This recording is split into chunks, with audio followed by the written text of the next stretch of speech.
Hi friends, welcome back to our channel.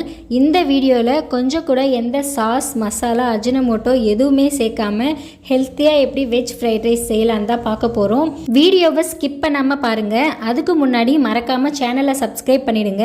வாங்க எப்படி செய்யலான்னு பார்க்கலாம். அதுக்கு ஃபஸ்ட்டு ஒரு மிக்ஸி ஜார் எடுத்துகிட்டு ஒரு பழுத்த தக்காளியை சேர்த்துக்கிட்டேன். 4-5 பல் பூண்டு சேர்த்துட்டு 3 பச்சை மிளகாய், 3 காஞ்ச மிளகாய் சேர்த்து நல்லா ஃபைன் பேஸ்ட்டை அரைச்சி எடுத்துக்கலாம். இப்போது கடாயில் ஒரு 2 ஸ்பூன் எண்ணெய் ஊற்றிட்டு நம்ம அரைச்சி வச்சுருக்க பேஸ்ட்டை சேர்த்துக்கலாம்.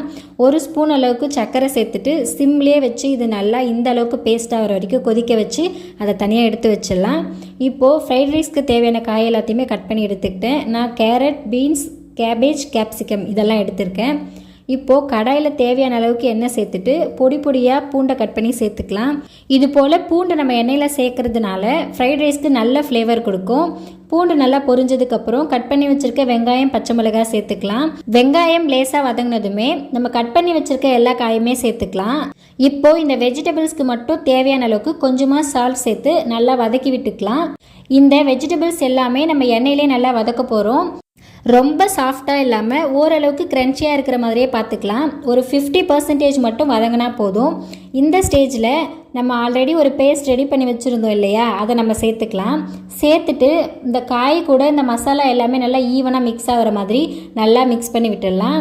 இப்போ பார்த்தீங்கன்னா எல்லாமே ரெடி ஆகிடுச்சு. நம்ம ரைஸ் சேர்த்தலாம். ஆல்ரெடி நான் ரைஸை வேக வச்சு நல்லா ஆற வச்சு வச்சுருக்கேன். நான் சாப்பாட்டு அரிசி தான் எடுத்திருக்கேன். பாஸ்மதி ரைஸும் எடுத்துக்கலாம்.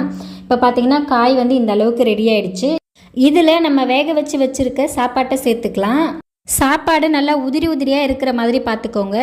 இதில் தேவையான அளவுக்கு பெப்பர், அதுக்கப்புறம் சால்ட் சேர்த்துக்கலாம்.